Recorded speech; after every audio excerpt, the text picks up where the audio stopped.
Worldwide, cardiovascular disease affects the lives of hundreds of millions. Dedicated CardioNerds everywhere are working hard to fight this global epidemic. These are their stories. Hey, CardioNerds. Welcome back to a CardioNerds case report. This is Amit Goyal, and we are so excited for today's discussion. It is a very unique CardioNerds episode with truly a multidisciplinary team of experts, such that Dan and I are just going to sit back and learn from our guests today.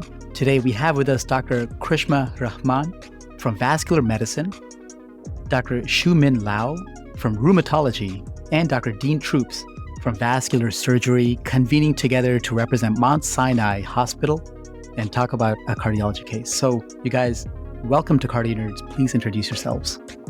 Hi, I'm Karishma. I'm a vascular medicine fellow at Mount Sinai, and I will be starting cardiology fellowship at MGH in July. And vascular medicine is where my interests lie. Hi, everyone. This is Shu Min. I am a first-year rheumatology fellow at Mount Sinai Hospital.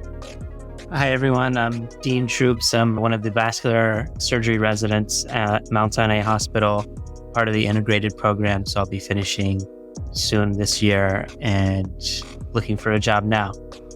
Wow. Karishma, Shu Min, and Dean. What a great multi-D conversation. I don't think we've had a CNCR like this yet, Amit, right? I am so excited, and we love New York. Just recently was there, checked it out. I love the skyscrapers, but why don't you all take us to one of your favorite places near Mount Sinai or anywhere so we could discuss a great case of, I guess it's not just cardiology, but vascular medicine and rheumatology and cardiology. Wow. I was actually going to say Central Park. What's your favorite thing to do at Central Park? Yeah, Central Park's pretty big. I mean, I usually go there with my dog, so I like going to the Bethesda Fountain area, just seeing the musicians. They play under the little hallway there, so it's very nice. And then just seeing my dog enjoy the grass. It's very peaceful. I couldn't imagine anything better to do right now with our time. We are hanging out with Shu Min's dog, music is in the air, and we're going to discuss a fascinating case. You guys take us through it. So we have a 20-year-old female who comes into clinic with hypertension with a blood pressure of 160 over 80 to 90 over 2 months. And this is concerning because she first detected her hypertension at age 18. Her blood pressure was really elevated to like the 190s over 100s when she was checking her blood pressure with the home blood pressure cuff. Her history is notable for limited physical activity in her childhood due to lower extremity fatigue and pain after walking or running. But despite this, she had regular childhood checkups and was not told she had any elevated BP measurements, cardiac murmurs, or abdominal bruits. Her evaluation at 18 years old revealed normal inflammatory markers, ESR, CRP, and IL-6, as well as stenosis of the distal descending thoracic aorta and the proximal abdominal aorta, concerning for mid-aortic syndrome.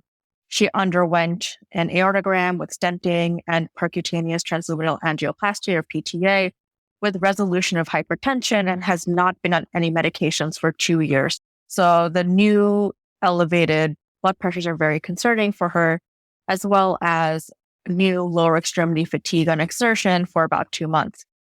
She denies any abdominal pain and back pain, fevers, chills, night sweats, and weight loss. And this is kind of where we start.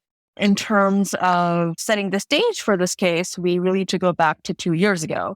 So 2 years ago, she came in with the high blood pressure. They had imaging done that showed narrowing of her aorta and concentric wall thickening. And this is why they got the inflammatory markers, the ESR, CRP, and IL-6, which were all normal at the time. And she underwent stenting and PTA. And Dean, why don't you take it away at this point about the procedure and why she underwent the procedure at that time? Yeah, so thanks for that introduction. So when the patient initially came to us, she had pretty high blood pressures and claudication, and the CT scan kind of showed this supraceliac narrowing.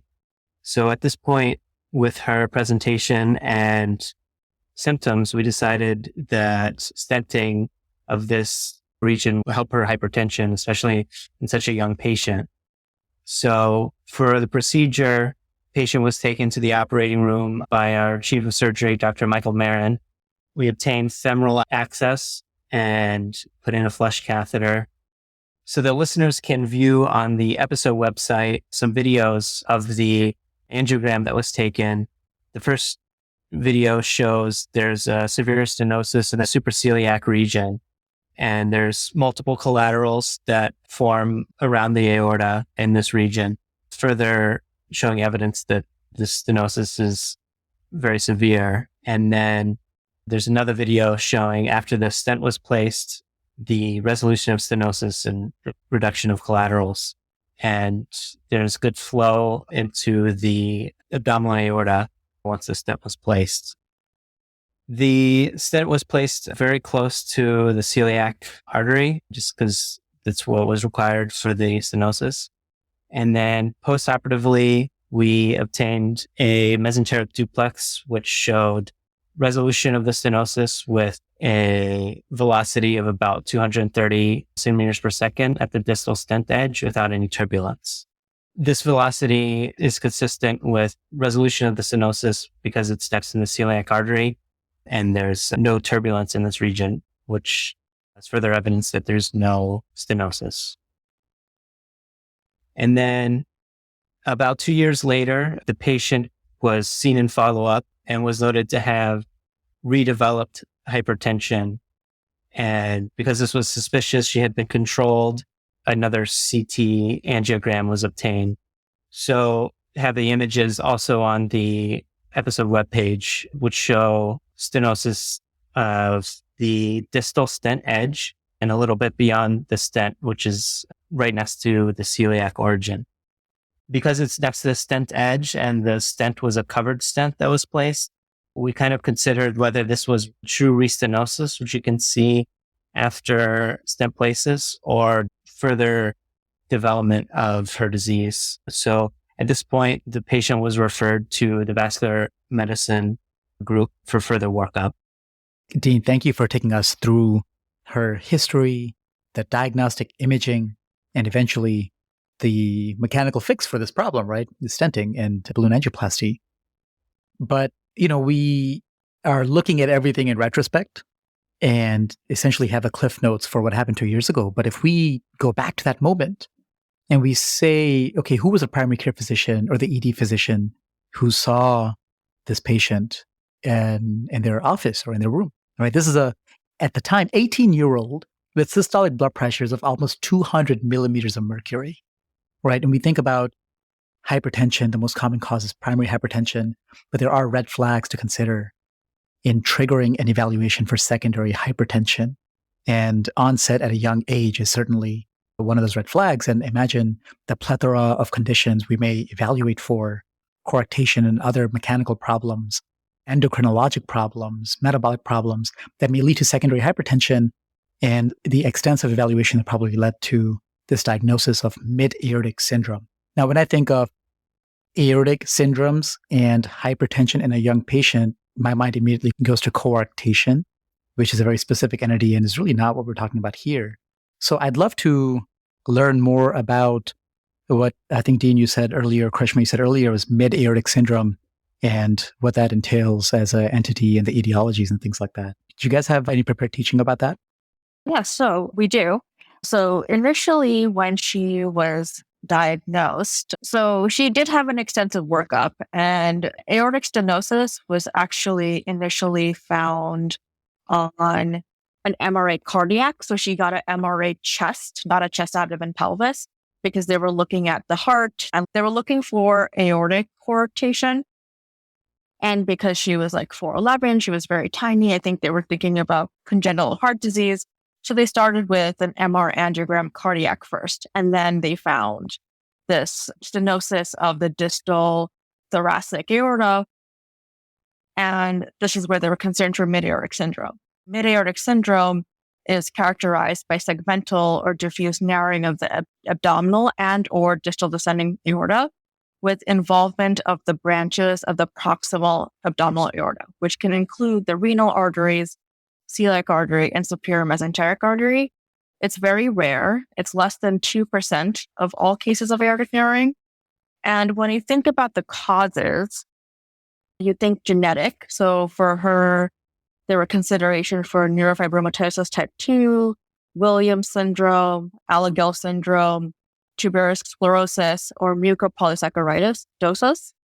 Inflammatory, Takayasu's arthritis, congenital rubella, non-inflammatory, post-surgical fibrosis, radiotherapy, or idiopathic.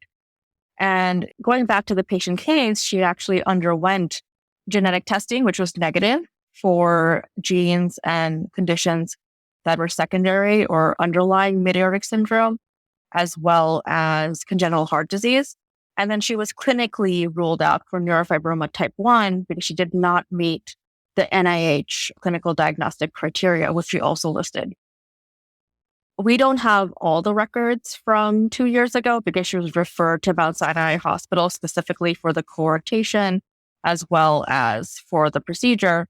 So I'm not 100% sure what other workup she went through in terms of ruling out endocrine disorders, but we had a structural cause on the MRA cardiac and then further showed it in the CTA chest, abdomen, pelvis. So we had a pretty clear cause of it. And, I think one of the things that looking back in hindsight, she had concentric wall thickening of the aorta, which, usually points toward an inflammatory disorder, autoimmune disorder, such as Takayasu's. And at that time, they had done inflammatory markers, so ESR, CRP, and IL-6, and all three were negative. So, and the genetic workup for the mid-aortic syndrome was negative. So everybody at that time felt comfortable following through with the procedure because there was no signs of systemic inflammation.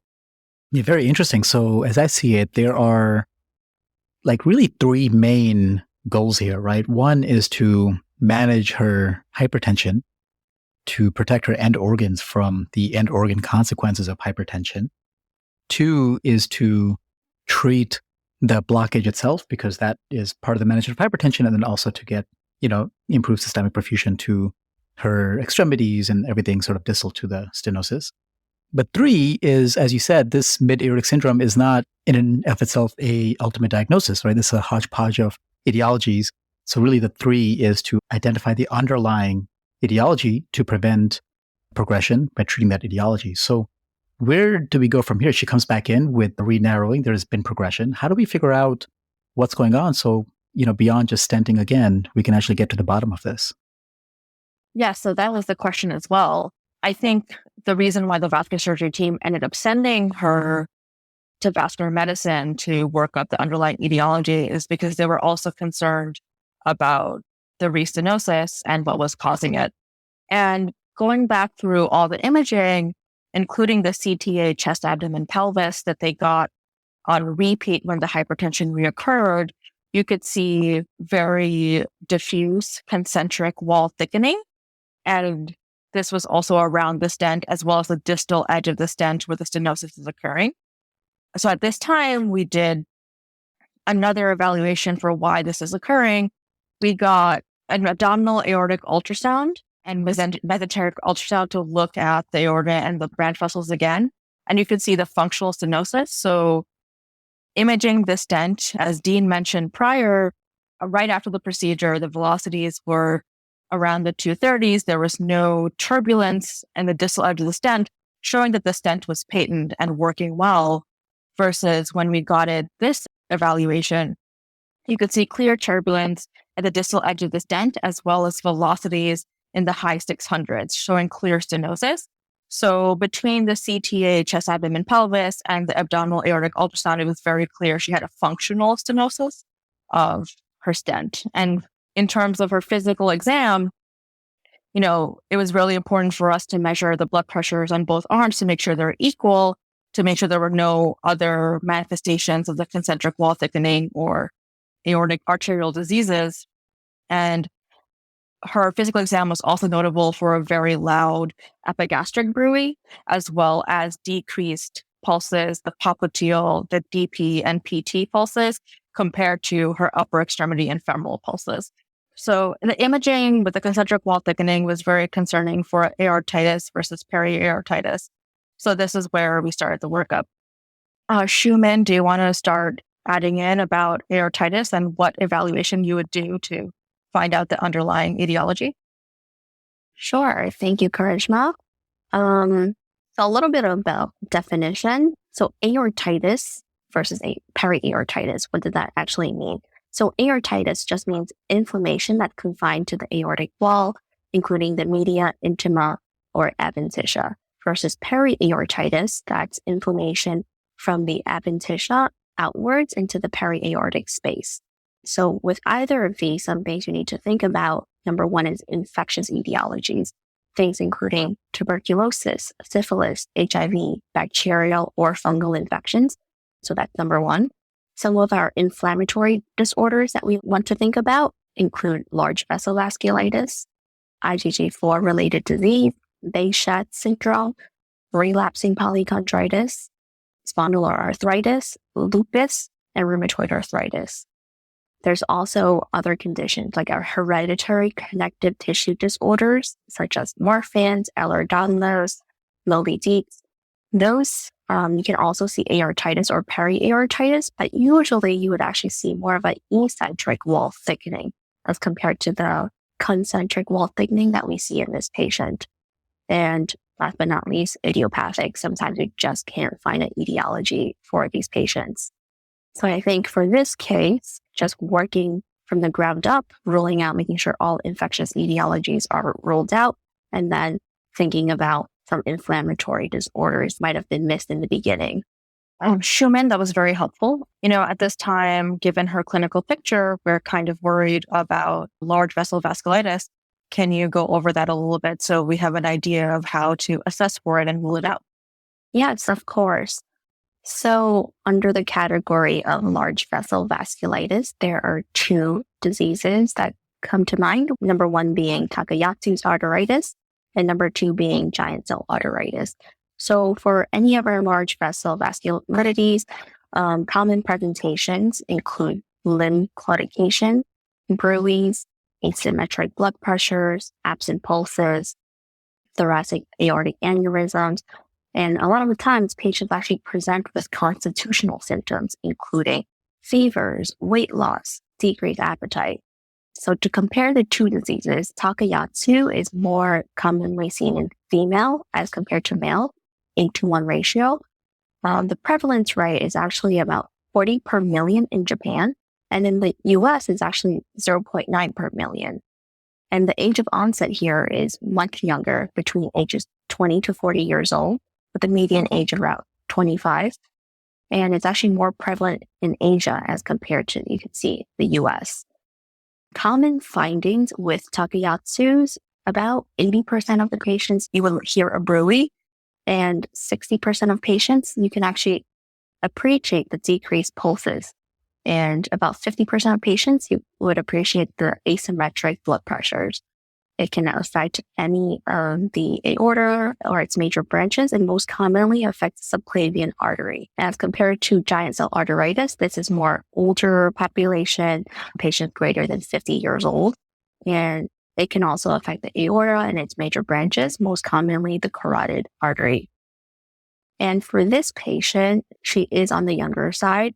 So large vessel vasculitis is definitely something to think about, especially in a young patient who walks into your clinic with any of the findings, such as a bruising on exam, decreased pulses, or asymmetric blood pressure. That was great, Shu Min. That's really important to know about the large vessel vasculitis and what the differential is. This patient, while she fits clinically, we know that her inflammatory markers were negative, ESR, CRP, and IL-6, as well as she does not have any systemic symptoms. Are there any other inflammatory disorders that we have to consider in the differential while we evaluate her? Yes, so that's a really good question. In addition to the large vessel vasculitis, something that a lot of people don't think about is our immunoglobulin G4 related disease, which we call IgG4 related disease. And patients can also present with a aortitis or periaortitis sort of picture. And this disease is basically immune mediated. It's a fibroinflammatory lesion, and it can affect any organ or peri-organ. usually there will be lymphoplastic infiltrates featuring IgG4 positive plasma cells. And this disease actually affects males more than females, and the median age is actually between 40 to 70 years old. Common presentations for this, it's actually split up into like 4 different groups, depending on how the patient presents. Some patients might have a more pancreatic, hepatobiliary sort of disease group versus other patients might have more like a retroperitoneal fibrosis or aortitis sort of picture. And since we're talking about aortitis and peri-aortitis, usually the vascular involvement, aortitis is less common. We only see in about 8% of the patients. And if it's aortitis, it affects the thoracic aorta more than the abdominal aorta.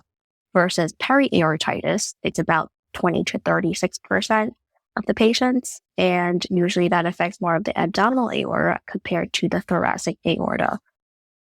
So although this patient, she's on the younger side, that is still something we should consider. So coming back to the clinical case, the imaging was very concerning for an aortitis or peri-aortitis. So given all the information that Shu Min gave us, we were really considering the aortitis, peri-aortitis differential. So this is the workup we pursued. We started ruling out the infectious causes. So her HIV, syphilis, and TB were all negative. We resent her inflammatory markers, which were, again, within normal limits. We did an extensive autoimmune workup that you can see on the episode page.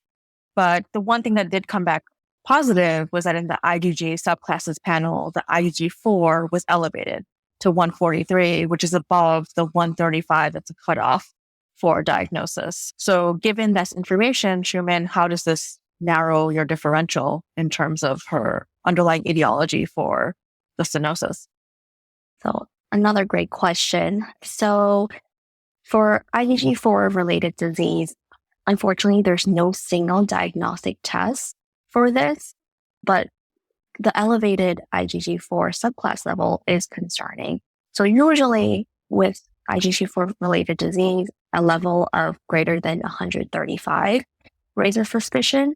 And usually we would like to get some sort of either clinical, if patient has any clinical findings versus radiographic findings versus if we're able to get tissue biopsy of something that would be very helpful, but it's not always the case. It's especially tough with vasculitis. So some additional testing we would recommend is checking IgE and CBC with a peripheral eosinophil level, because sometimes it can be elevated in our IgG4 related disease. Complements are also very helpful, such as C3, C4, they can be low. Inflammatory markers sometimes are non-specific, can be high as well in IgG4 related disease, but not necessary for the diagnosis.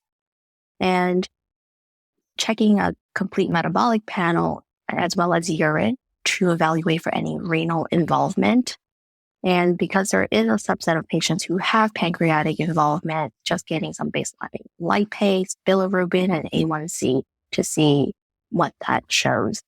I think most of it, sometimes we do need imaging, just the pan scan, like a CT, chest, abdo-pelvis, to evaluate to see if there's any signs of fibrosis, or that makes us more concerned for IgG4 related disease. Commonly, we can sometimes see like a retroperitoneal fibrosis, some enlarging mass around an organ that we're not sure what it is.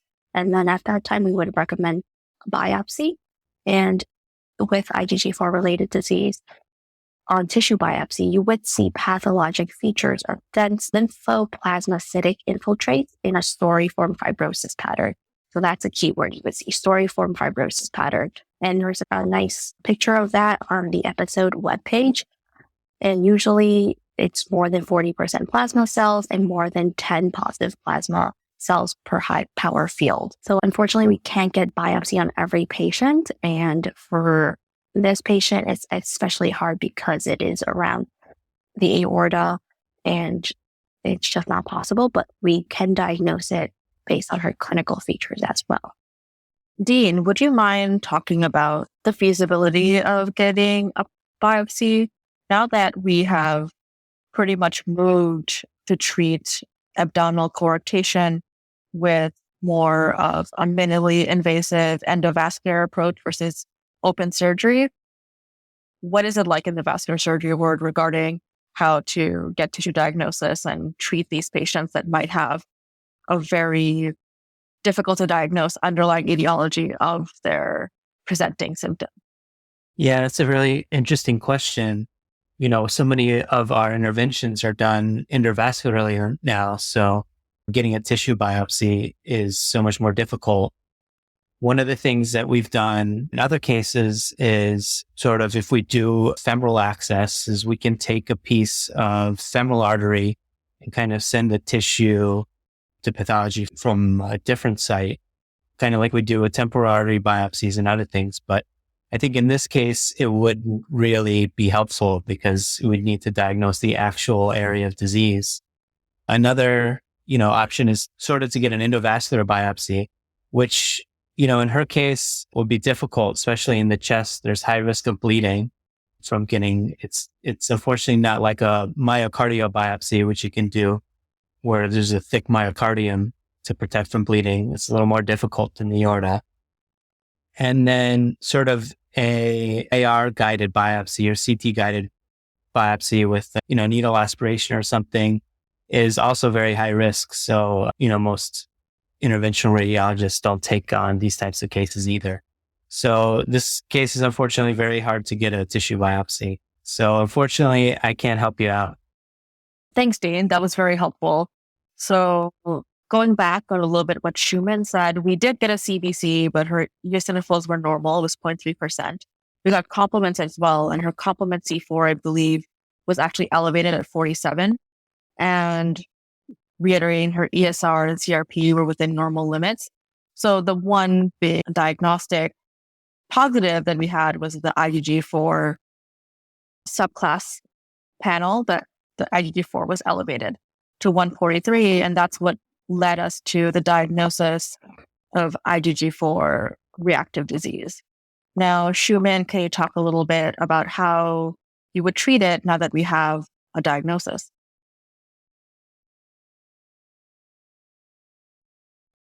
Sure. So in terms of treatment, the first thing is steroids. So IgG4 usually respond pretty well to steroids. We use prednisone, the dose being 0.1 to 1 mg per kg daily, followed by a taper. And as a steroid-sparing agent, rituximab is the drug of choice. And we recommend starting it early for severe disease. There were a few studies that looked at the efficacy of rituximab, one of them being Carruthers et al. It was an open-label pilot trial that showed rituximab was actually effective treatment for IgG4-related disease, even without steroid therapy. And another one was Ebo et al., which was a retrospective study in France, which showed that rituximab was effective as both induction and maintenance therapy. We have other drugs as steroid-sparing agents, such as azathioprine, Celsep, methotrexate, but there isn't enough data on that, and it's not first line. And after we start a patient on treatment, things we look out for, we monitor their IgG subclass level, because usually we would see the IgG4 number go down as we treat. Other things to monitor, the CBC, CMP, inflammatory markers, complements, and also as well as imaging. That is something we would recommend repeating, whether it's a CT scan, PET scan, ultrasound, to see the level of stenosis, if it's worsened or if it's improved. And then usually, if the patient doesn't respond to steroids, I think we kind of have to think about, is this the right diagnosis? Because most IgG4 related disease is very steroid responsive. And in terms of if medical management isn't working, the other option is, do we need to pursue any surgical intervention? And I think we'll have to defer that to our vascular specialist team. Yes, to sort of piggyback on Shu Min, we actually have been able to control her hypertension on 2 medications, so nifedipine and carvedilol. On relatively low doses, she's on nifedipine 60 and carvedilol 3.125 milligram twice daily for both. And her blood pressures right now are less than 130/80, and her heart rate is in the 80s. And she's, continuing her life as a college student with no concerns. She's now on rituximab every 6 months, and her IgG4 levels have improved to 94, which is within normal limits. Now, Dean, I think, Shu Min kind of alluded to this, but when would you consider re-intervening on the restenosis? So now that we have a diagnosis, we can think about when to intervene. Unfortunately, there's very little data in the literature to guide us about when to intervene, but I think most surgeons would consider the severity of her symptoms as the indication. It seems like now her blood pressure is controlled medically, and her claudication symptoms are also, not too limiting. So it's kind of going to be a discussion with the patient about when the symptoms become severe enough, or, could her hypertension become severe enough to warrant intervention. Obviously, her case is complex, particularly because her aortic stent is just above her celiac artery and her stenosis is just proximal to the celiac. So intervening on that could, compromise the celiac, or even worse, she could further degenerate or redevelop stenosis in the mesenteric region, which is very difficult to fix vascularly. So if she does go on to progress after another intervention, she'd need a large open operation, which does carry high mortality, unfortunately. So it's definitely a risk-benefit discussion for this patient, and not an easy one to decide on when to intervene and when to just, continue to manage her medically. Shu Min, do you have any thoughts about how to determine if her IgG4-RD is under good control, or quote unquote, she's in remission for long enough when it's safe to do a reintervention, or she's not actively inflamed? So that's actually a really tough question. So for some patients who have elevated inflammatory markers, we can use that as an indicator to see if their disease is better controlled, or we can look at the IgG4 subclass number. If it's coming back down to the normal range, we kind of get a sense. But I think a lot of it will be based on their clinical symptoms. If their presentation was, say, in our case, hypertension, if her hypertension is better controlled, or that would be an indicator that disease is better controlled. Another thing would be repeating the imaging to see if there has been a response to therapy. I think a lot of the therapies we give, including rituximab, it takes time for it to work. The fastest acting medication would be steroids, but say rituximab, it can take 8 to 12 weeks sometimes for us to see an effect. So I think before intervening, allowing for medical therapy about maybe 3 months, reassessing, doing some additional blood tests, imaging, and going from there to decide if this patient needs any surgical intervention or when it is appropriate to intervene, I think, after the medication has had time to work. I think sometimes what can happen is if a patient has very severe disease where there is concern for an organ failure or damage, I think they may have to go in and intervene earlier before we have time for the medical therapy to work. Luckily for her, there was no end organ damage. Her kidney function, liver function were normal on testing. And in terms of imaging on the CTA, chest, abdomen, pelvis that we got during her current evaluation, it was very clear that her major manifestations was in the aorta around the stent, and she didn't have any extra aortic manifestations that we were concerned about. We are currently following her with abdominal, aortic, and mesenteric ultrasound to look at her stent and her velocities, which remain elevated with turbulence in the 600s, which go with the fact that, she's still hypertensive, requiring medications. And we're planning on repeating the CTA, chest, abdomen, pelvis, to assess the structural inflammation to see if it has decreased from prior or stabilized, as well as doing an ABI with exercise to assess the severity of her claudication, to have another measure that we can follow and sort of maybe see if it gets worse if we intervene sooner. So that's currently where we are in her clinical course. Wow, Karishma, Shu Min, and Dean, that was a phenomenal discussion. And again, somebody may have mentioned this earlier, but here we have a young woman presenting with hypertension, and we identify, a culprit vascular lesion that's leading to this hypertension in her clinical presentation, address it, fixing it, but then she has this recrudescence, and then ultimately a diagnosis is made, and that's a pattern seen with IgG4 related disease. And so, as we come to the conclusion of our discussion, do you have any pearls or takeaways that we should all remember and sear into our minds?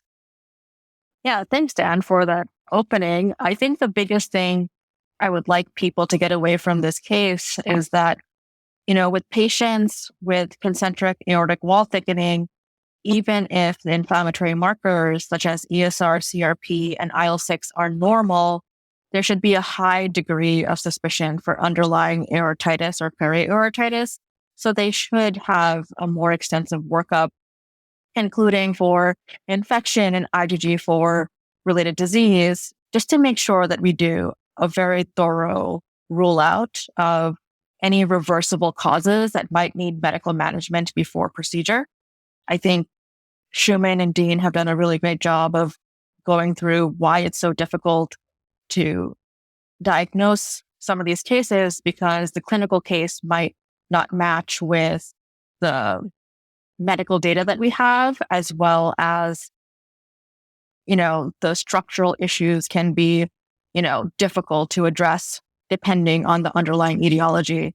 So I think that's really the key takeaway I want people to get through, is that normal inflammatory markers does not mean it's not aortitis or something underlying that needs to be reversed first. Karishma, Shu Min, and Dean, thank you so much for bringing up this really fabulous case that illustrates the power of working as a team of multidisciplinary experts to take care of this patient with a very unique and rare diagnosis. I think all the points you made were spot on. And really, I think what I take away from this is humility, because mid-aortic syndrome is not something that I had in my vocabulary until today. So again, thank you so much for bringing this to CardioNerds. And also want to express a lot of gratitude for your patient for teaching us all about this. Thank you. Thank you for having us. This was great. Thank you so much. Yeah, thank you so much for letting us join your podcast today. Dr. Daniella Kadian-Dodov is an assistant professor and program director of the Vascular Medicine Fellowship at the Zena and Michael A. Weiner Cardiovascular Institute and the Marie Jose and Henry R. Kravis Center for Cardiovascular Health of the Mount Sinai Medical Center. She and her colleague, Dr. Jeffrey W. Olin, are integral in the study of fibromuscular dysplasia and its overall overlap with spontaneous coronary artery and cervical artery dissections.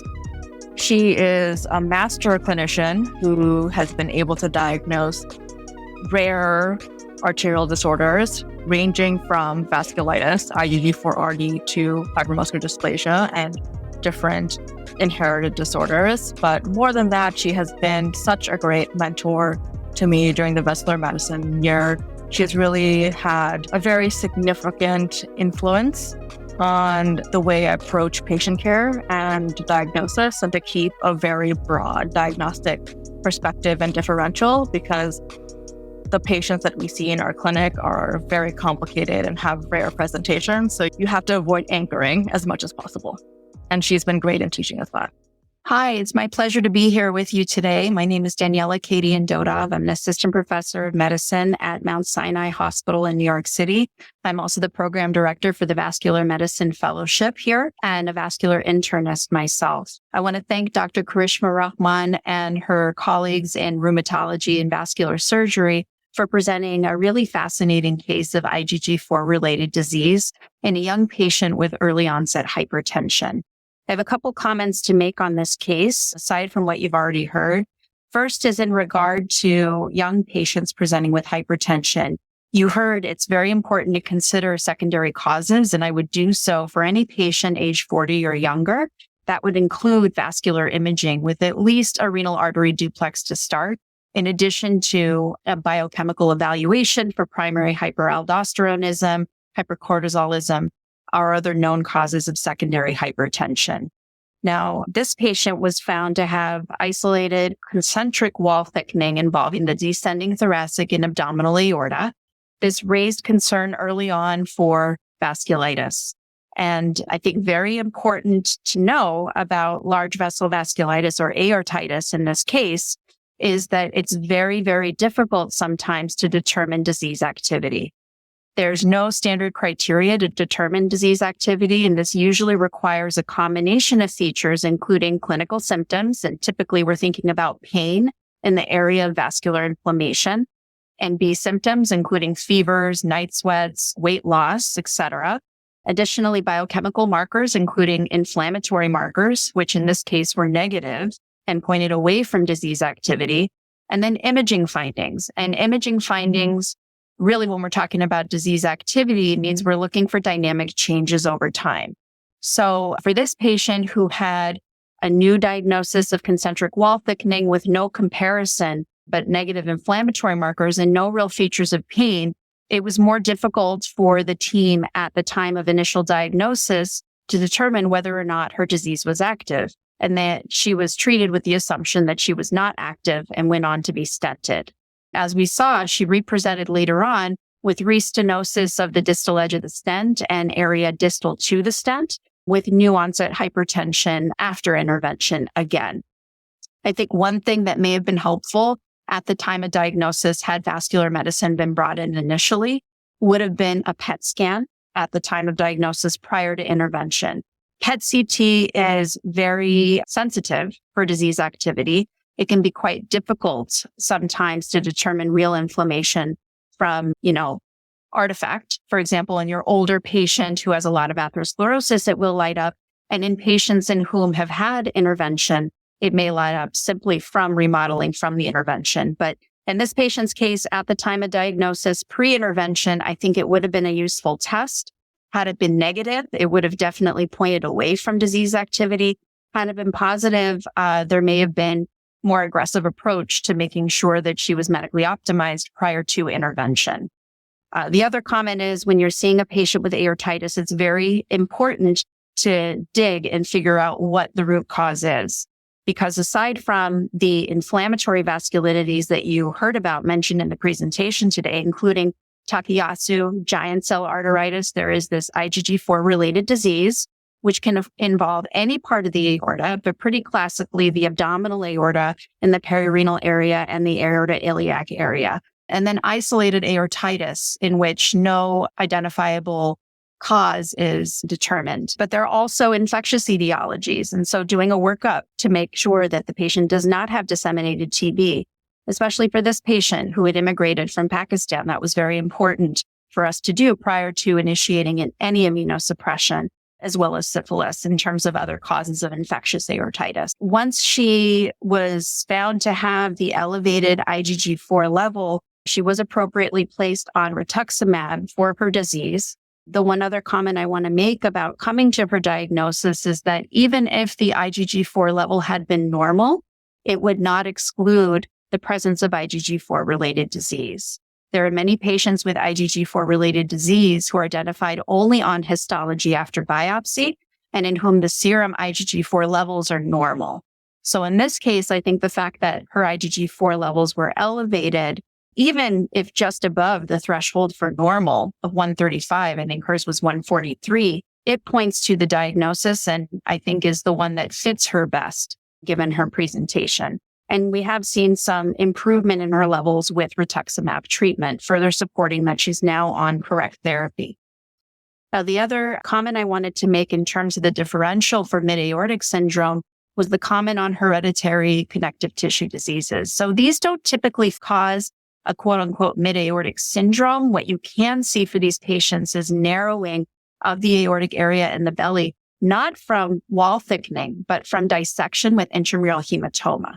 So one thing to look out for when you have patients with imaging in whom vasculitis is being called, you need to make sure that there is truly concentric wall thickening for those patients and not eccentric wall thickening that would point more towards a dissection rather than a vasculitis. But bottom line, I think in terms of key takeaways for this case, Keep your index of suspicion high for the strange, especially when you're seeing young patients presenting with symptoms or those that do not have traditional atherosclerotic risk factors. You need to think outside the box. Keep your differential broad and don't pigeonhole yourself early. Second, I would say get help. Multidisciplinary care undoubtedly leads to better care for our patients. I would review the imaging with the radiologist if you're not used to looking at it yourself, and get input from as many people as you can so you can come to a concluding diagnosis that's best for your patient. And finally, when it comes to intervention for vasculitis, any surgical or endovascular approach has really been reported in these patients. The best outcomes occur in those that have controlled disease. So as best as you can, you want to control the disease before you intervene. But it is a multidisciplinary discussion as to when to intervene, typically led by patient symptoms and refractory symptoms to medical therapy and the risk and benefit to your individual patient. And with that, I thank you so much for featuring a vascular medicine case on CardioNerds. It's great to be a part of this, and thank you very much. Thanks for tuning in to another CardioNerds episode. The audio editing for this episode was performed by me, Chelsea Amo-Tweneboah. I'm an intern in the CardioNerds Academy House of Tossing and a resident at the Stony Brook University Hospital in Stony Brook, New York. Check out the episode page for show notes and references. If you found this episode or show informative, please consider subscribing to CardioNerds on your favorite podcast platform and leaving us a review. It really helps us spread the word and further our goal to democratize cardiovascular education. Finally, this podcast is not meant to be used for medical advice. The views expressed on our show and site do not reflect the opinions or policies of our employers. All CardioNerds content is planned, produced, and reviewed solely by the CardioNerds. Stay tuned for more engaging conversations and explorations in our upcoming episodes. And now, it's time to make like an S2 and split.